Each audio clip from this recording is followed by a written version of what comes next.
Ok, mais um Uvas e Personalidades, agora com uma personagem diferenciada, do qual nós temos um amigo em comum, Chico Terra. Amaury Hernani, produtor cultural, ator e uma referência de marca registrada da TPM. É verdade. Amaury Hernani, quem é Amaury Hernani? Amaury Hernani ainda estou tentando descobrir, João. 52 anos, 51, quase 52, tentando descobrir quem é o Amaury Hernani. Mas como artista é realmente esse ator, diretor, sonoplasta e principalmente produtor cultural, com uma ligação muito grande com a marca TPM. Quando a marca TPM, né, ainda falava do universo feminino de uma forma positiva. Eu sou um artista curitibano, mas toda essa nossa carreira de sucesso, principalmente com a marca TPM, vem de São Paulo. Só foram 12 anos em São Paulo com grande sucesso, com um espetáculo chamado Casal TPM, que falava sobre o universo do homem e da mulher, do relacionamento humano, de uma forma divertida. Tens de explicar um pouco o que é o TPM, porque assim, geralmente o pessoal está a abranger a ideia de transtorno pré-menstrual. Transtorno pré-menstrual. Mas explica o que é o TPM. Transtorno pós-matrimonial. Tem muito significado o TPM. Mas o TPM foi uma brincadeira exatamente com o transtorno pré-menstrual, mas uma brincadeira onde a gente transformava as relações humanas, principalmente no relacionamento afetivo homem e mulher. Essa sigla significava todos aqueles confrontos que a gente tem da diferença entre o sexo masculino e feminino e o convívio não muito em paz. Era sempre essa brincadeira com o transtorno pós-matrimônio. A terapia para mulheres. A TPM sempre tem um significado para a gente divertido, mas que de confronto entre os anseios femininos e os anseios masculinos. Estou a ver esse TPM de uma forma, apanhaste a característica da Guerra das Rosas, de Elizabeth Taylor. Pode-se ver algumas características aí? Acho que não. Eu acho que é um pouco diferente. A gente foi até para Portugal, uma época em 2012, eu acho que eu fui para Portugal. Acho que 2011 veio para o Brasil. Eu vim para cá e tu foste Eu acho lá. que foi no final de 2011. Eu passei um pouquinho o Natal em Portugal, 2011 para 2012. Foi a época que você veio para o Brasil. E a gente estava com muito sucesso lá em São Paulo com esse espetáculo. E a gente procurou conversar com portugueses se eles sabiam o que era TPM, mas no português de Portugal TPM não tem significado que tem aqui no Brasil, né? E a gente acha que não tem nenhuma ligação com o que você disse, porque é uma coisa muito brasileira ligada a essa rixa entre homens e mulheres, que a gente sempre dava desculpa, até a década, no começo do século, que era problema da TPM, né? A mulher tá diferente, traz o chocolate porque é a TPM. Hoje em dia já mudou muito, né, a situação, apesar que os casais ainda se identificam muito com o espetáculo e com a temática da TPM, mas no nosso caso a gente mais fala do relacionamento homem e mulher. Você está dizendo do espetáculo do Shakespeare, não, né? Não está falando da Megera Domada, está falando da Rosa. Não era mesmo, era Megera, vocês têm o termo, Megera Indomada. A Megera Indomada. Domada, com a Elizabeth A Megera Taylor. Domada, na verdade. Domada, né? que é do William Shakespeare, né? Exatamente, que é a Guerra das Rosas. Que é a Guerra das Rosas. Uhum. Não tem, porque a Megera Domada fala mais sobre um tipo de feminilidade que não é causada pelo transtorno da menstruação ou qualquer outra coisa. É mais uma menina interior difícil. Não tem nada a ver com o nosso espetáculo. O nosso espetáculo tem mais a ver com o Romeu e Julieta pós-casamento. Vamos dizer que com a obra do Shakespeare é mais o Romeu e Julieta depois de casados. Ou a Branca de Neve com o príncipe depois de casados. O que acontece depois do matrimônio. É isso que trata o nosso espetáculo. Tu também te reinventaste, ou seja, houve essa situação, tu vieste de São Paulo, né, antes da pandemia, mas também houve uma reestruturação. Como é que foi, o que é que vos incentivou e que força motriz é que vocês tiveram para ter essa motivação para mudar? Não foi a pandemia, foi uma questão de reinvenção. Você diz para quando eu vim para Curitiba, correto, por que agora a gente é empresário também, exatamente, com a pizzaria. O que é que vos motivou essa transformação? Sinceramente, em Curitiba, Em Curitiba foi a parte financeira, aparentemente. a parte da falta de público para teatro. Infelizmente, Curitiba é uma cidade muito fechada em relação a espetáculos de teatro. Eu sou um curitibano, então eu falo isso com propriedade. Eu nasci, me criei aqui, me formei aqui como ator e minha carreira toda, até conhecer a Paula Giannini, foi sempre em Curitiba. Viajei muito pelo Brasil, mas sempre com produções curitibanas. O curitibano não prestigia ou não assiste espetáculos feitos por artistas paranaenses. Já dizia o nosso amigo Chico Terra. Chico Terra foi embora para o Rio, depois para São Paulo por causa disso. É muito difícil fazer arte aqui em Curitiba sendo curitibano. Então a gente teve que se reinventar e misturar gastronomia e fazer comédias em São Paulo fazendo sucesso para poder sobreviver da arte, que é o que a gente faz hoje, sobrevive exclusivamente da arte e agora também da gastronomia. Uhum. Como é que é fazer uma pizza com essa inspiração? O curitibano come a vossa pizza com esse tempero especial? Vai começar a comer, porque a gente faz pouco tempo que está nessa área da gastronomia e agora está começando a implantar esse projeto da TPM, Teatro, Pizza e Mulheres, e também um projeto infantil, Pizza com espetáculo infantil interativo, que se chama Se Essa Rua Fosse Minha, espetáculo de brincar. Eu acho que o curitibano, nesse caso, vai frequentar com prazer, porque uma coisa que o curitibano gosta muito é de comer bem, e a nossa pizza é muito boa. Então eu acho que aliar o espetáculo à gastronomia vai trazer um upgrade tanto para nós como empresários, assim como para os curitibanos. Eu acho que é uma ideia inovadora. Tirando os bares de stand-up, que tinham muitos na cidade antes da pandemia, eu acho que nunca teve uma proposta em Curitiba de gastronomia com teatro. Existem os lugares, as casas de festa que tem entretenimento, os contadores de história, os animadores de festa, mas teatro propriamente dito, com gastronomia, eu acho que a gente é o primeiro. Eu acho que não é nem de Curitiba, é do Paraná.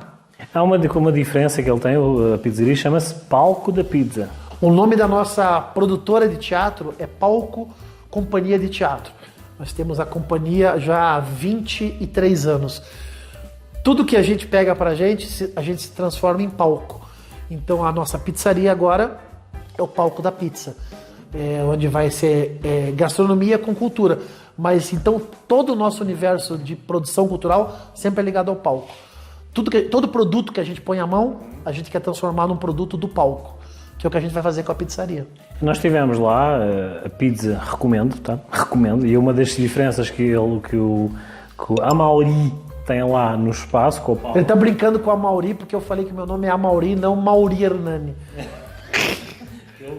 É que ele fala muito rápido. Assim, o Amaury, o A fica quase omisso. Mas um diferencial que ele lá tem é assim, o networking dele, que é assim, quem lá for conhecer, depois ele vai passar o endereço, vai passar aqui no rodapé, por casualidade podem encontrar alguém famoso, tá? Mas é com aquela característica de currículo cultural. Por casualidade é possível que encontrem, mas frequentem lá. E a polivalência de passagem de informação para além das pizzas de pipis. É assim como eu costumo dizer, são pizzas ali, pipis. Ou seja, são essas coincidências, essa imaginação que eles criaram aqui para um espaço leve, com muita informação de cultura de vários artistas e vários palcos que eles têm essa liberdade de divulgar lá. Como é que tem sido esse desafio? A pizzaria está há pouco tempo. Há muito pouco tempo. A gente pegou a pizzaria em novembro. Ela é uma pizzaria, continua com a mesma cozinha, com estilo paulistano de pizza, que é uma pizza com queijo por baixo, recheio e queijo por cima.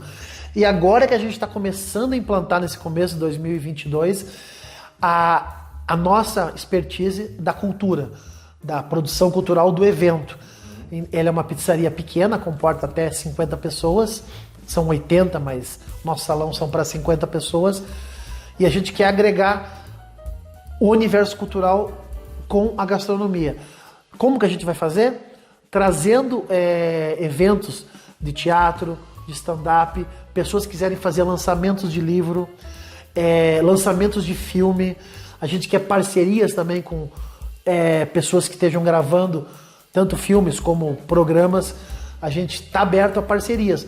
a gente quer transformar a Palco da Pizza em mais um centro cultural da cidade com gastronomia aliada. Vai ser um grande desafio.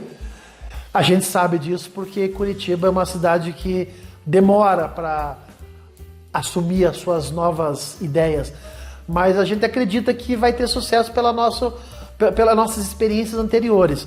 A gente começa os eventos já nas próximas semanas e a gente está com um bom retorno do público que a gente está divulgando, que tem muito interesse em participar. Vamos ver o que acontece. Numa próxima entrevista eu te conto como foi. Espero que você vá. Nós estaremos lá. Vão assistir e participar dos espetáculos para a gente ter essa troca, para você sentir o que você achou dessa coisa de estar ao mesmo tempo jantando e estar assistindo um espetáculo. Na altura em que passar a entrevista é possível que esse espetáculo já tenha passado, mas tu tens uma calendarização que a pessoa pode aceder online, correto? Isso, a programação ela vai ser, como é um restaurante, ele não vai ser como programação cultural de teatro que fica 1 ou 2 semanas e muda.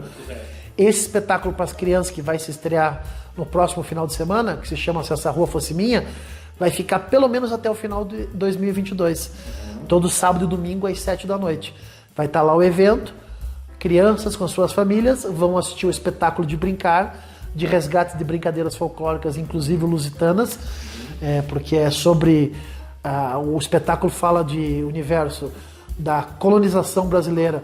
Tem uma criança que a avó é portuguesa, tem um menino que a família é indígena e tem um outro menino que é a família africana. Então, são os povos colonizadores do Brasil. É um espetáculo que vai ficar até o final do ano. E a TPM, Teatro, Pizza e Mulher, vai ter sempre uma programação diferenciada. A gente não sabe ainda quais são os dias da semana, provavelmente quarta e quinta-feira, mas sempre com programação de humor. Pizza, teatro com humor. Vai ser sempre programação de humor, pequenos quadros, sketches, falando da TPM, falando das mulheres, dos homens, do relacionamento, do casal TPM, até o final do ano. Vão ter convidados, até o Chico Terra vai participar, vários amigos nossos, com pequenos quadros, falando sobre o relacionamento humano até o final do ano. A programação ela é fixa. Ela muda, mas sempre é TPM, vai se chamar Teatro, Pizza e Mulher, quartas e quintas, e o infantil, sábados e domingos. Assim, vocês já viram que esta energia, de alguma forma, vai contrastar o ambiente curitibano. Chuvoso, não é? Mas é assim, toda essa energia tu apanhaste ou trouxeste de São Paulo. De São Paulo, principalmente de São Paulo.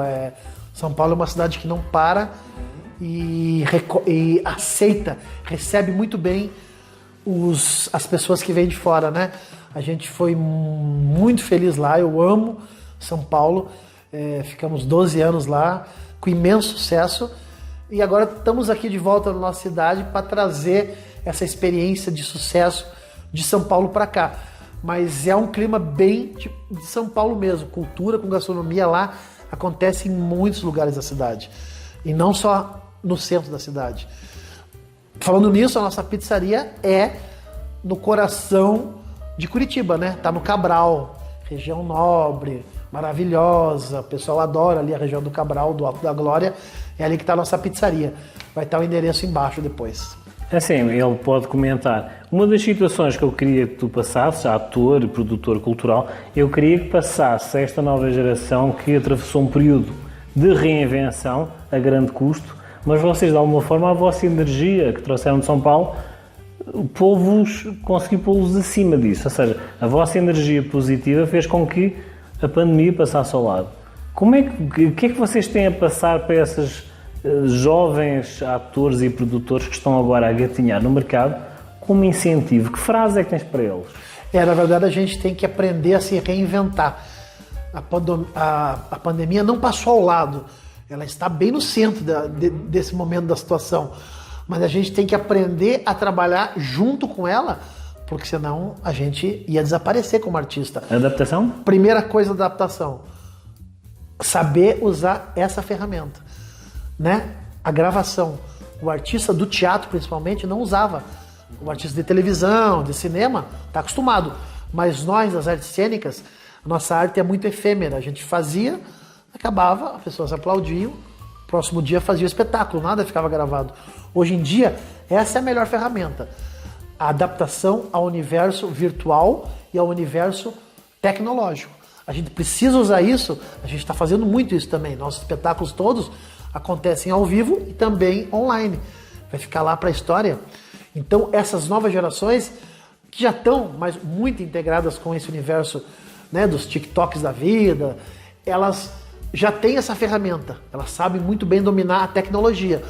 O que precisa é acreditar no seu potencial de fazer tanto online como ao vivo o mesmo produto.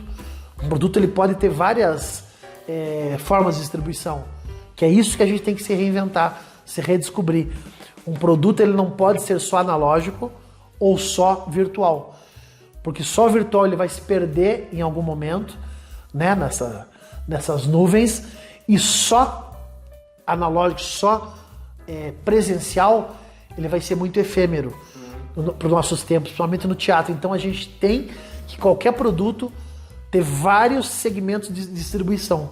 Então a grande coisa que eu digo, não só para quem está vindo, mas para os artistas da minha idade, que ainda não integraram o universo da tecnologia nos seus trabalhos por preconceito ou por achar que estão traindo a causa da nobre arte, é o contrário. Isso aqui só ajuda a gente. Isso aqui veio para levar o nosso trabalho, através de programas como o seu, João, para o mundo. A gente está dando uma entrevista agora que pode ser vista lá no Peru. Exatamente. Em Portugal. Pela internet, em qualquer lugar do mundo, em qualquer tempo. Pode estar vendo agora em 2022, pode ver em 2025. Então é muito importante que o artista de teatro, de qualquer lugar que esteja nos ouvindo, que acha que o teatro é uma coisa para ser feita ao vivo, ele mas ele pode ficar para sempre, registrado através dessas câmeras. Eu vou-te fazer uma pergunta, assim, mais para o final da entrevista eu faço perguntas mais intimistas.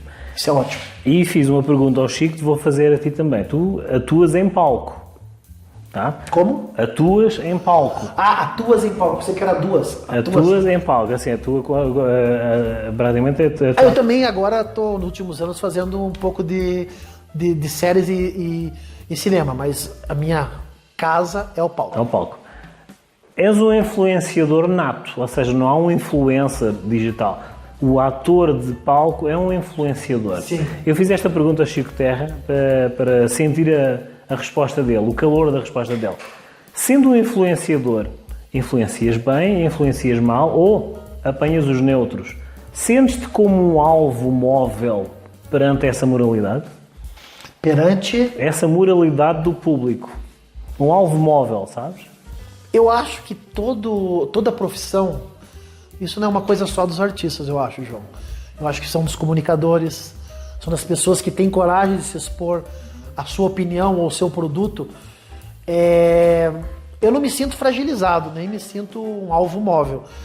Eu acho que a gente que escolheu trabalhar, ter uma vida pública, a gente tem que segurar as nossas opiniões, as nossas visões de mundo,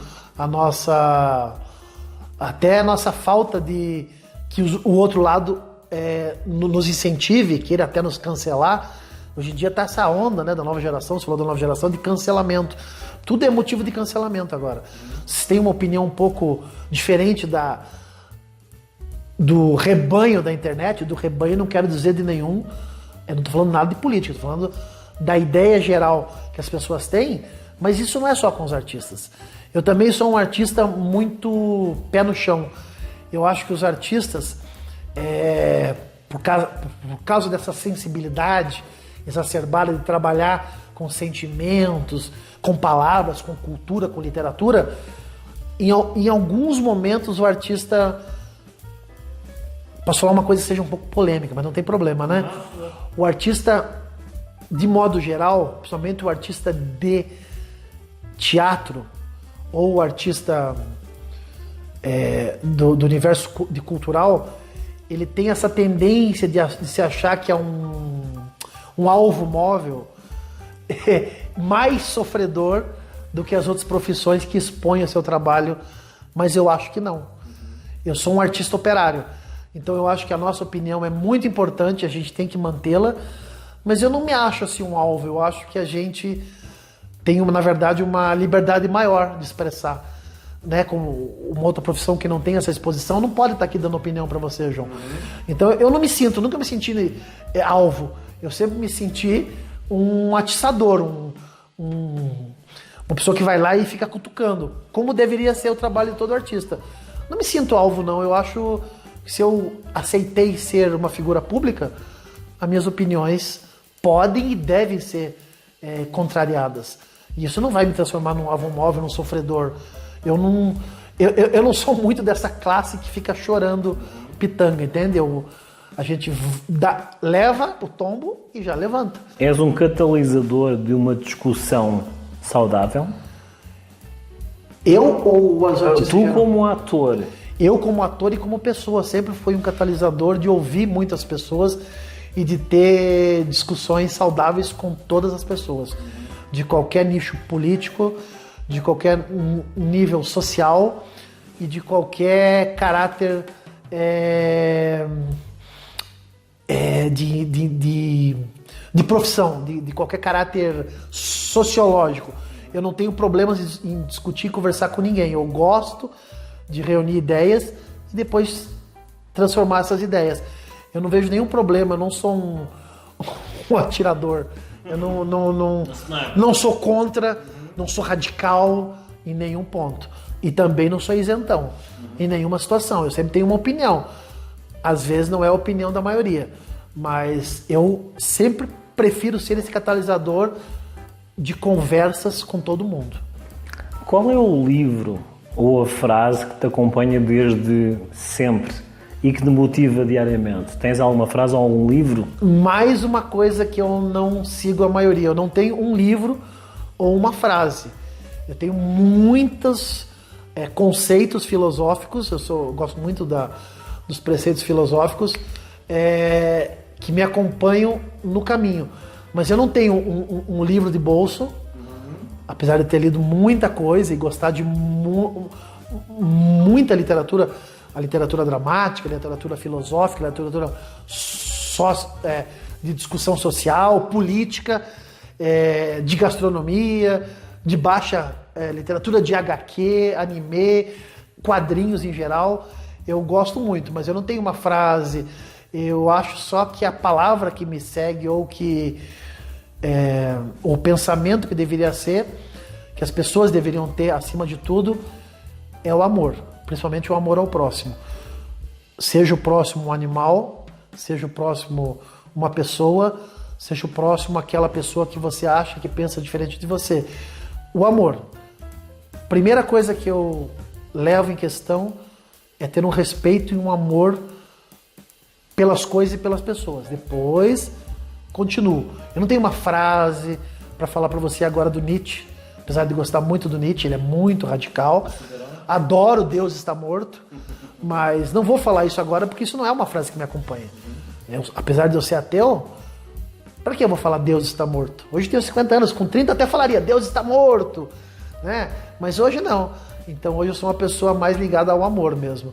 Ao amor, não o amor de sofrimento, ao amor como primeira relação, seja com animais, seja com pessoas, com amor. Depois você vai ver se vai ter mais ou menos o amor com aquelas pessoas ou com aquelas situações. Mas começar qualquer relação, seja profissional, seja de conversar, seja de conviver, amor. Acho que é a coisa mais importante que a gente está precisando muito. Um comum mortal conhece pela primeira vez o produtor, ator, empresário Amaury Hernani. O que tem? O que é que ele vai ler nos teus olhos? Olha, nos meus olhos eu acho que ele vai ler pouquíssima coisa, porque eu tenho uma miopia, um astigmatismo altíssimo. Eu uso lente de contato com 20 e poucos graus. Mas se ele parar um tempinho para bater um papo comigo, ele vai descobrir que o Amaury Hernani, produtor, é um cara que quer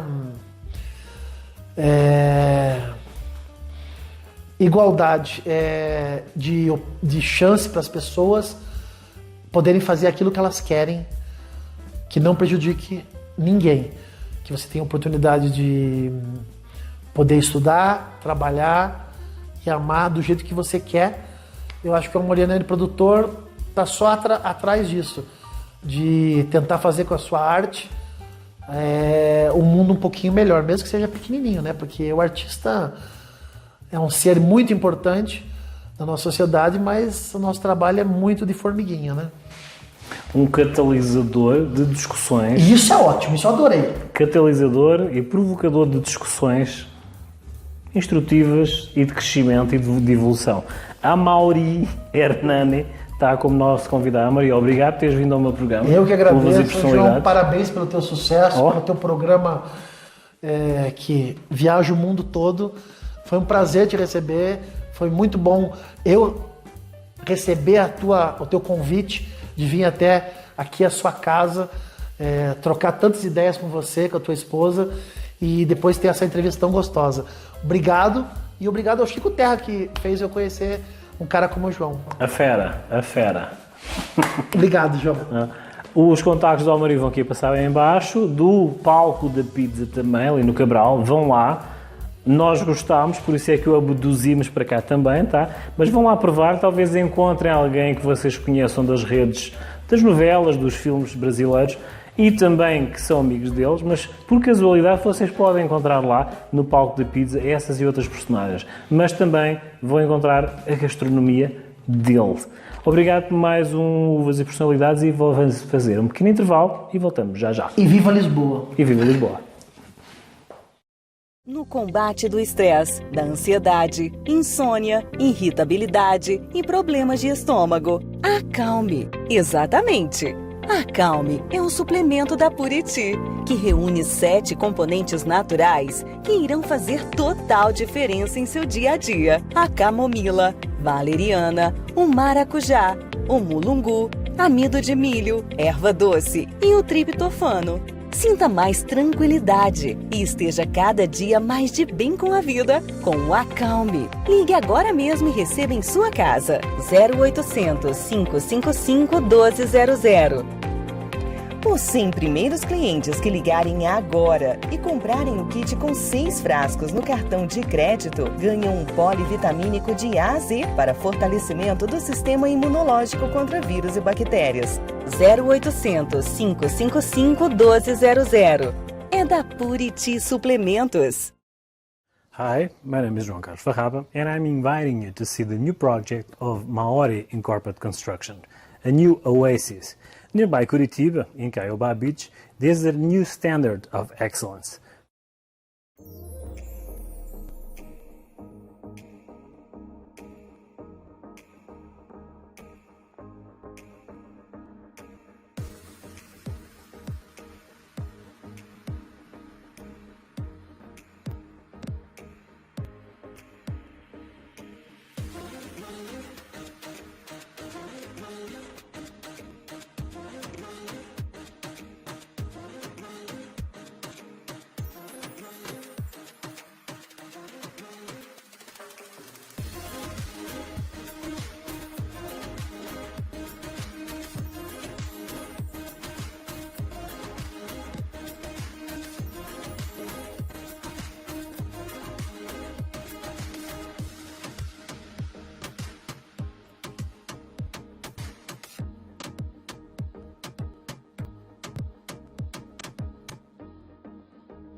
Ok, então hoje, muito especialmente, estamos aqui com Uvas e Personalidades, com uma personalidade que não é uma uva, é um cacho, tá? Chico Terra. Chico, obrigado por teres vindo ao meu programa. Eu que te agradeço. Privilégio enorme ter aqui este grande senhor do teatro brasileiro, aqui neste pequeno espaço, para uma figura humilde, como aqui o João do Uvas e Personalidades. Chico, para quem não te conhece, nós queremos saber quem é Chico Terra. Vou dar aquela definição que eu estava te falando, né? Então, para começar, daí que quem gostar fica, quem não gostar já desliga, né? Eu sou um anarquista, naturista, poliamorista, multiartista, né? Ator, diretor, produtor autor de teatro, cinema e televisão, e querendo fazer acontecer cada vez mais, buscando uma estrada não vertical, mas espiral, né? Porque para o artista de verdade tudo interessa, tudo preocupa e tudo quer saber e quer realizar o máximo possível. Então isso que é importante, é isso que eu vim para fazer. Esse é o Chico, tentando ser plural sempre, né? Como é que surgiu esse clique, essa faísca para o mundo da apresentação? Da representação, no caso. Desde muito pequeno, na verdade. Eu com 5 anos de idade sabia que queria ser artista. Já sabia que queria. Todas as coisas que eu falava igual a uma criança, clichê de quero ser astronauta, quero ser policial, quero ser caminhoneiro, era só para agradar. Eu queria ser artista desde o começo, né? E aí com os meus primos, eu lembro que eu brincava muito, a gente brincava de novela.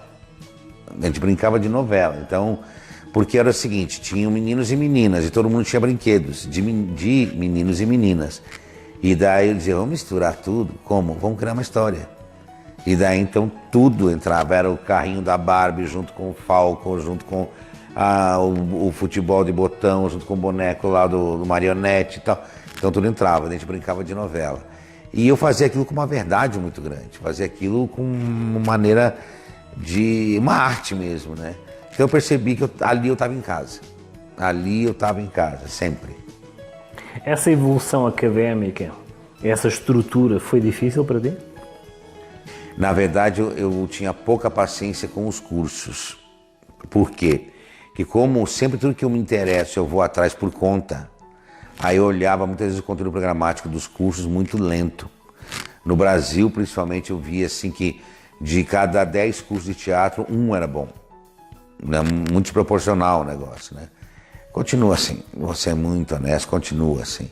O nosso artista brasileiro, ele ainda é muito apegado a culturas limitantes ainda, entende? Então ele é muitas vezes muito cristão, mas um cristianismo muito arcaico, ou ele é muito superficial, achando que o sucesso só está na quantidade da bilheteria, não contabiliza a possibilidade de uma plateia entrar de um jeito e sair mais inteligente, ou mais sensível, mais questionadora.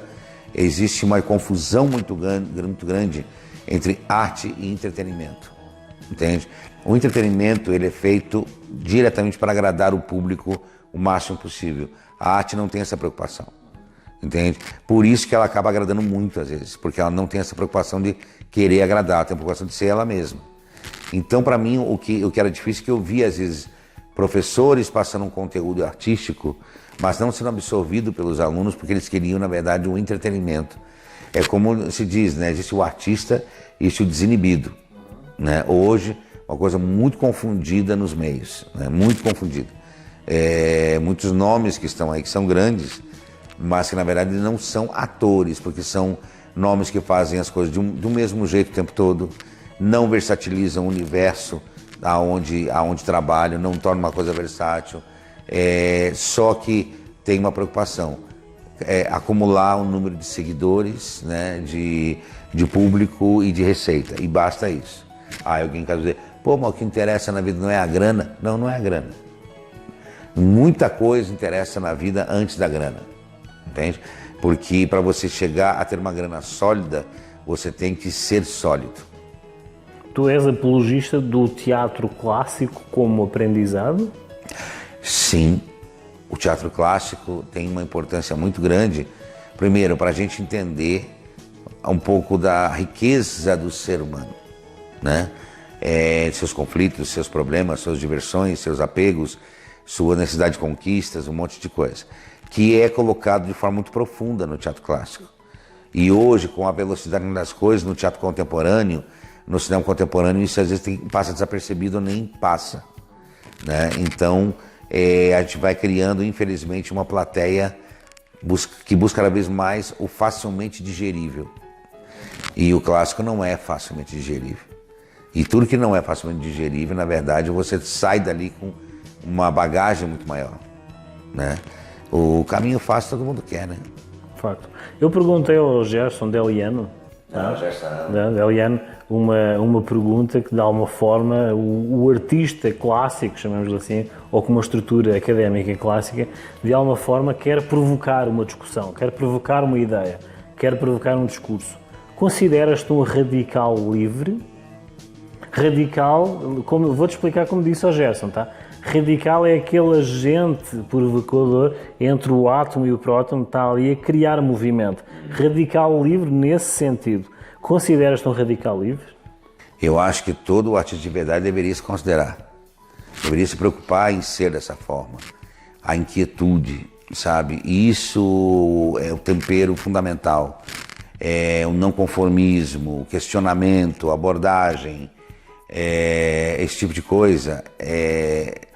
Quem fez isso permaneceu e gerou mercado também. Quem não faz isso é efêmero, tem sua época, depois vai acabar sendo esquecido. Fruta da época. Tem essa coisa, a bolinha da vez, né? Tem vários termos. Não dá para apesar de haver uma grande teima por muitas décadas, algumas décadas, do superficial parecer ser o que vale, entende? Ser a cultura local. Não, a cultura local faz parte isso aí, mas isso só faz parte, não é a total cultura local. Então é muito importante que as pessoas entendam. Só a dificuldade te faz crescer, seja qual for a dificuldade. Mas uma pessoa que não tem nem o que comer, uma dificuldade, ela está há anos nessa, no que ela cresceu? Ela cresceu no seguinte, ela é muito mais forte que a maioria. Ela agora só precisa usufruir dessa força, mas mudou, melhorou essa pessoa. Charles Darwin diz que o segredo de evolução não é a força, é a capacidade de adaptação. És apologista dessa ideia? Eu acho que sim, a absorção das coisas, né? Eu pratico artes marciais e aquele ditado que coloca é o seguinte, é muito importante, não adianta só saber bater, tem que saber apanhar e tem que estar disposto a apanhar para poder vencer. Então, que a grande maioria, infelizmente, a gente percebe já há algum tempo, tem medo de apanhar, muito medo, só quer vencer, só glória o tempo todo, não tem medo da frustração, não luta por uma conquista, ele quer ganhar como um prêmio, mas um prêmio do quê? Queria saber, né? Você tem que fazer por onde alguma coisa, seja o que for, não é só arte, o que for, faça por onde, aí será reconhecido. És apologista de que um bom aplauso é similar a um troféu para o comum mortal? Com toda certeza, né? Porque o troféu está na sua sala, só você e seus amigos veem. O aplauso está na cabeça de todos que estavam aplaudindo e quem estava recebendo o aplauso. E a memória, né? O bem imaterial é mais forte que o bem material. Todos nós, de alguma forma, somos referência para alguém. Tu és referência para muitos. Já aconteceu eu não direi pupilo, mas alguém que acompanhasse a tua carreira e acompanha, chegasse próximo de ti e te agradecesse por aquilo que fizeste por ele. Já aconteceu?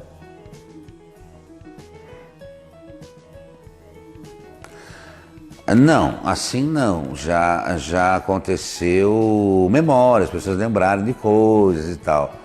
Mas não esse tipo de coisa assim, não, vamos supor assim, de gratidão, né? Eu também nem faço esperando nada disso, né? Existe hoje, por exemplo, gente famosa nacionalmente que já passou pela minha mão no sentido de trabalho, de eu dirigindo a pessoa e tudo e tal, mas eu vejo que a pessoa não quer comentar aquele passado, que é um passado que eu curto, que foi muito legal, foi muito bacana, né? E que foi um degrauzinho que colaborou para a pessoa estar hoje onde está, né? Mas sem problema, também eu não faço nada aguardando um retorno nesse sentido, né? Eu jogo os projetos aí, eu jogo a arte aí, quem pegar pegou, quem aproveitar aproveitou, deu. O que importa é você sair de um espetáculo, de um filme, que eu esteja fazendo uma coisa transformado. Isso para mim é o topo mesmo. Há alguma frase, algum texto, algum autor que tenha uma máxima que te acompanhe diariamente? Uma minha mesmo. Chama-se assim: vivo de frente para o mar, porque o mar vive de frente para o mundo. Eu acredito que um dia o mundo viverá de frente para mim. Um comum mortal que conhece o Chico pela primeira vez, o que é que ele lê nos teus olhos? Sei lá. A maioria fala assim: esse é doido, eu tenho medo, não sei não. A maioria acha isso.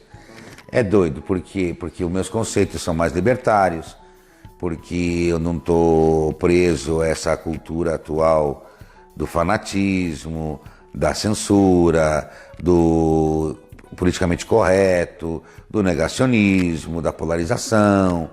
Não, eu não estou preso a nada disso, entende? Então eu mostro um outro mundo que para os conceitos de hoje são conceitos imorais, são conceitos inacreditáveis e vão contra muita coisa, como igreja, como o que eu chamo o câncer social, contra a política, contra instituições que estão fossilizadas, entende? Então, que é isso que incomoda, é isso que atrapalha as pessoas entenderem a vida e a pulsação da vida, né? É acreditar, né, em coisas que já provaram inúmeras vezes que não dão certo, mas as pessoas teimam por causa de um detalhe, com medo de, se ela não for como a sociedade espera, o que a sociedade vai dizer.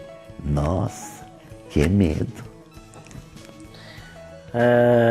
Então, assim, existe na sociedade um ostracismo para aqueles que, de alguma forma, falham, correto? Tem essa coisa, né, os imperdoáveis, né? Eu vejo, por exemplo, no esporte eu vejo isso. Você é técnico de um time, você pode ter dado o campeonato nacional para esse time.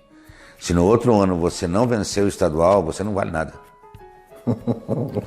Então é a cobrança, você é o campeão, você tem que ganhar o tempo todo.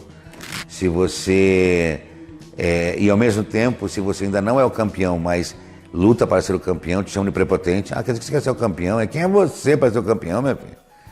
Então, me dá uma impressão de uma cultura romana, sabe, da época do Império Romano. Pão e circo comparativo, todo mundo quer ser burguês, todo mundo quer ser amigo do rei, todo mundo quer estar na corte, entende? Então, eu acho que ainda vem... Então, que você vê, o que a gente mais consome são esportes de arena, né? E que são as lutas, as corridas, o futebol, agora assim, e é o sexo. Nossa, é as bases da cultura romana. Como é que tu te sentes em cima de um palco para um público? Como reflexo de uma sociedade ou um período de escape de uma sociedade oprimida? Quando eu estou no palco, a primeira coisa é uma sensação de descanso. Eu fico sossegadão no palco, sossegadão mesmo, assim. É o meu país, minha sala de estar. Me fico muito tranquilo mesmo. E o que eu sinto é uma oportunidade. Porque ali eu estou apenas fazendo uma caricatura que precisa ser vista, para ser refletida. Seja uma comédia, seja um drama, seja o que for, eu estou fazendo uma caricatura que precisa que o público olhe, o público reflita e o público perceba se é ele, se é alguém que ele conhece, ou se é uma situação que ele já viu ou vivenciou. Então é um momento de eu peço licença da sociedade para ser espelho para a sociedade. Essa é a minha sensação de palco, é essa. Uma mensagem que tu queiras partilhar para esta nova geração que está a entrar nesta nova realidade pós-pandemia, na tua área? Pare de ser bunda mole, primeira coisa. Para de ser bunda mole, não enche o saco. Entende? Mas a gente não pode fazer um trabalho que pareça um tanto quanto machista. É só você começar a ver se você não mora numa sociedade machista. Se você mora numa sociedade machista, você tem que fazer um trabalho machista para ser espelho para os machistas, para ver se eles se tocam. Entende? Mas não pode fazer um trabalho que fale de racismo, porque o racismo porque o racismo precisa ser combatido. Você só vai conseguir combater o racismo na arte se mostrar o quanto ele é vil, o quanto ele é podre. entende? Aí não pode ficar pelado na peça que a minha mãe não deixa. Então, cara, não faça nada. Porque se você não pode nem ficar pelado numa peça que a tua mãe não deixa, nem artista plástico você serve. Porque você compra uma tela e vai dizer, mamãe, o que é que eu pinto? Entende? É isso. Se quer ser artista, bicho, venha para falar alguma coisa. Ou com as suas próprias palavras, ou escolhendo o melhor dos grandes autores, ou que não precisa ser os mais famosos, mas os grandes. Os que têm uma coisa a mais para falar. Compare com a necessidade de hoje da sociedade. Não interessa se é comédia, se é drama, se é suspense, se é romance. Mas venha para fazer a diferença. Venha para colocar um tijolo a mais. Entende? E derrubar 1000 tijolos que cercam o pensamento tosco da sociedade. Mas não vem para fazer discursinho de saber como é, né? Não, para. Isso aí ninguém tem saco para esse tipo de gente não, viu? Só para avisar. Tu tens um projeto agora na manga que está em stand-by. Tu tens uma peça. Estamos com previsões de ir para Portugal. Fala-me um pouco dela. Pois é, minha peça é Me Arruma 10 milhões de dólares. Não é isso. É Humor Além da Vida. Humor Além da Vida é o seguinte, uma coisa é interessante dizer o seguinte. Vou contar como é que surgiu essa peça. Eu tinha preenchido um monte de coisa de peças de filme e tal, de projetos e tal, uns 8, 10, assim, tinha terminado, sofrendo, dias. Enviei tudo, né? Daí deitei na cama, cansado. Eu falei, rapaz, se eu fosse muito famoso, já fosse de Hollywood, assim, né? Precisava nada de sacrifício todo aí, né? Ou então se eu tivesse morrido, né? Vou me matar. Entrei no Facebook e botei uma nota. Faleceu hoje o ator Chico Terra, assim, assado. E soltei. Telefone tocando, Facebook estourando. Então é uma loucura. Tá, daí eu botei. Na verdade, essa é uma chamada para esse novo espetáculo chamado Humor Além da Vida. Que eu escrevi tipo assim, se eu tivesse morrido, né? Como é que seria? Que a história é como é que é no mundo espiritual. É um cara que... Há uma coisa que diz assim, que no mundo espiritual, dependendo do que você fazer na Terra, você pode continuar fazendo no mundo espiritual. E eu queria ser ator, mas lá não dava, estava lotado, o que estava Frank Sinatra, Liza Minnelli, o Paulo, tanta gente, não tinha vaga. Então eu iria voltar para entrar em cartaz nos teatros do mundo para contar como é que era no mundo espiritual, né? Então, beleza, daí mais ou menos o espetáculo é esse. Muita gente acha assim que é um espetáculo espírita. Eu digo, passa pelo espiritismo um pouquinho, mas não dá para considerar como um espetáculo espírita. É um espetáculo mais holístico, mas ele é humor e é para refletir o que nos espera depois da morte e como se portar diante disso, né? Que tem gente que acha que chega lá, vai entrar numa fila enorme, vai olhar, tem um velho de barba desse tamanho num trono. Então, você é o Joãozinho, né? O que você fez na vida? Olha, soube que você pegou tua vizinha quando era adolescente, vai pro inferno. Tem gente que pensa isso, tem gente que pensa, sei lá, muita coisa. Então é interessante para a gente exercitar isso, né? O que vem depois que a gente abandonar a casinha espiritual, né? E o corpo nada mais, nada menos que a casa do seu espírito, né? Não é você de verdade. Então, e tem gente que fala assim, mas como que não? Saber que você é uma mentira temporária, porque antes do seu corpo vem seu espírito. Não acredita? Acredite, meu filho. Acredite. E aí começam as indagações, né? Então nós somos eternos? Somos eternos. Aguente essa barra. Chico, agora para finalizar. Humor é o melhor remédio? É um dos melhores. Humor e bom senso, entende? São grandes remédios. Não radicalizar, não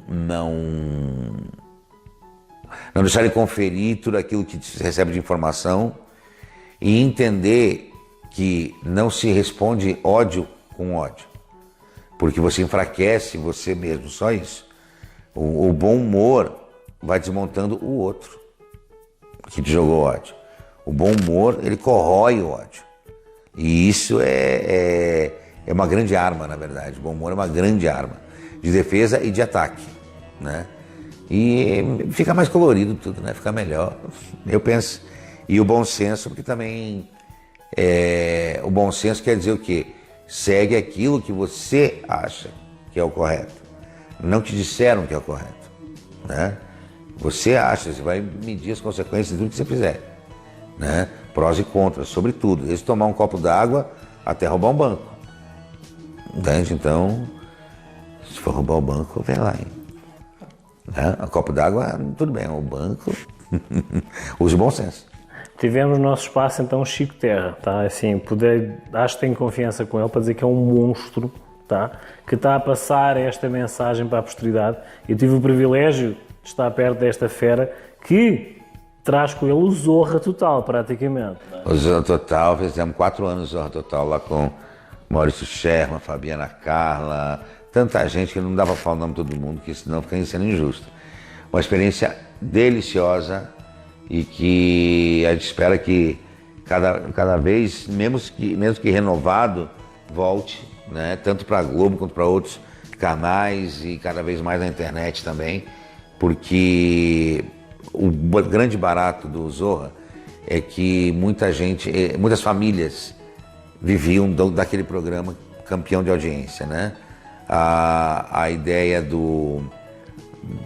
essa ideia que é uma ideia original do Chico, né? De sempre volume grande de atores e atores cômicos e humoristas, dá muita força pro trabalho, né? E adorei fazer, vai ficar sempre marcado na vida, como fiz a Diarista, eu fiz a Turma do Didi, fiz algumas novelas, tenho feito, né, algumas novelas, e estou no Verdades Secretas 2, na Globoplay. Estou lá, do juiz, prendendo aquelas gostosas, tudo. Prendi a gostosona. E tem vindo coisas aí, Aguardem surpresas. Um grande senhor, tá, da cultura brasileira que tive o privilégio de ter ao lado. Chico, obrigado por teres vindo. Eu que agradeço. Tá? Vejam, vais ser visto em Portugal, tá? Vamos recordar o Zorra Total, vejam, tá? A fera está lá, bem discreta, mas ele está lá e foi daí que eu me lembrei quem era o Chico Terra. Chico, obrigado por teres vindo ao meu programa. Te agradeço. Tá? Sigo então, agora vamos fazer um breve intervalo e voltamos já já.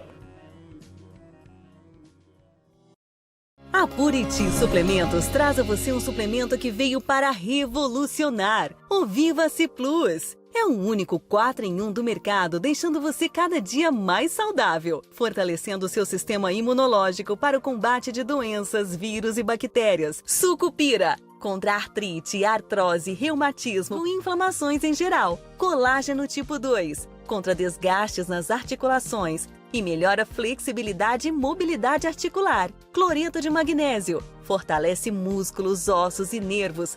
Regula o açúcar no sangue, ajuda a controlar a pressão arterial. Canela de velho, contra dores no joelho, dores na coluna e nas articulações. Esse é um único 4 em 1 do mercado disponível para você. Que ligar agora no 0800 555 1200. Peça agora com cartão de crédito o kit com 6 frascos e ganhe um tratamento polivitamínico de A a Z. Olá, aqui o jornalista, psicanalista e cineasta Willy Schumann. Eu também estou ligado no programa Uvas e Personalidades do meu amigo João Carlos Farrapa. Sucesso para vocês aí!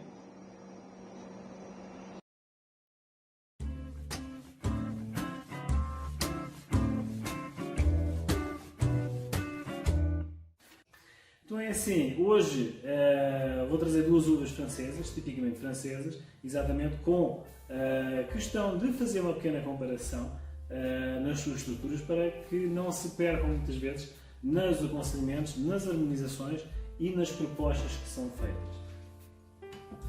Hoje trago um Cuvée Cruz, tá? Em que 2 uvas são, uma delas a Sanzot e a outra a Carignan.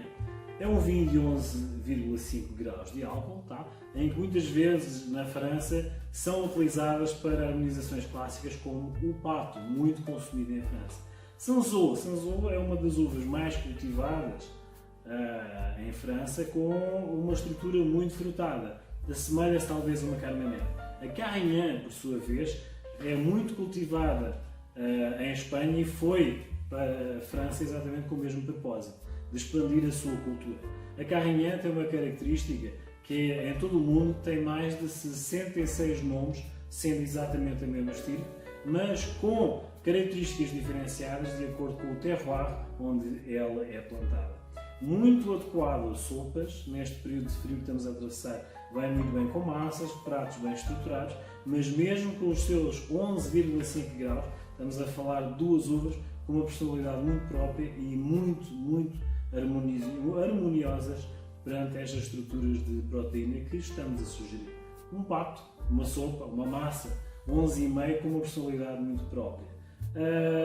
Mas porquê essa questão dessas uvas serem diferenciadas ou ter essa referência de 66 caixas? Exatamente pela nomenclatura ou identificação prática que lhe dão em cada país, mas lá está, a genética será sempre a mesma, independentemente da região onde ela esteja.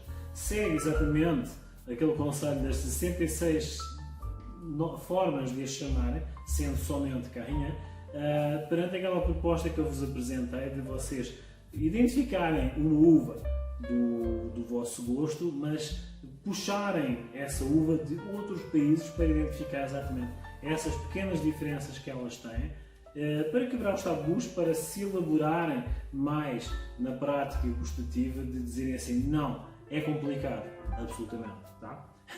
Estamos a falar de duas uvas que vão muitas vezes com aquela questão que eu costumo aconselhar que seja um vinho de bolso. É um vinho de bolso. São uvas que, tomadas independentemente, vocês ficam com uma referência e têm umas experiências muito prazerosas, a título particular, ou lá está, em situações inusitadas, numa reunião repentina de amigos, família que chegou e vocês não estavam à espera, e, quiçá, também um hambúrguer artesanal ou uma pequena pizza que vocês possam querer nesse pequeno luxo de final de dia ou final de tarde ou final de noite, que não tenham muita paciência, não estejam cansados para elaborar um cardápio muito mais elaborado.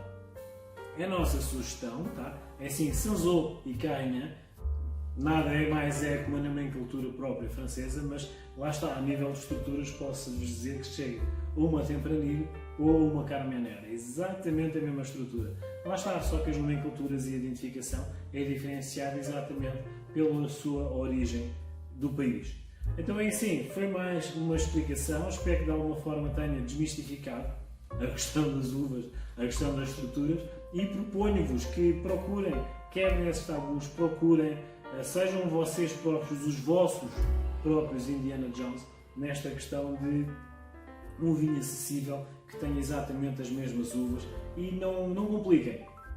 É uma história, é um rótulo, é uma uva, e explorem o mundo inteiro através de uma casta, de um vinho, e troquem ideias, troquem experiências com amigos, e espero que o nosso objetivo esteja a ser correspondido, que aparentemente está.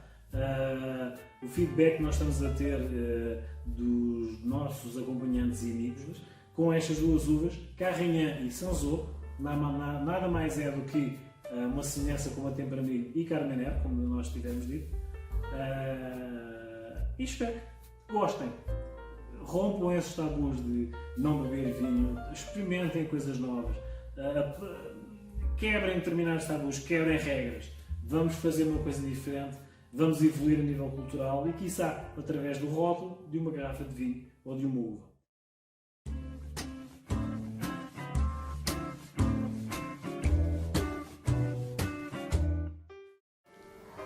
Olá, eu sou a Josi Torres, da Noz Moscada Bolos, e convido a vocês a assistir a minha entrevista com o João no programa Uvas e Personalidades. Vem!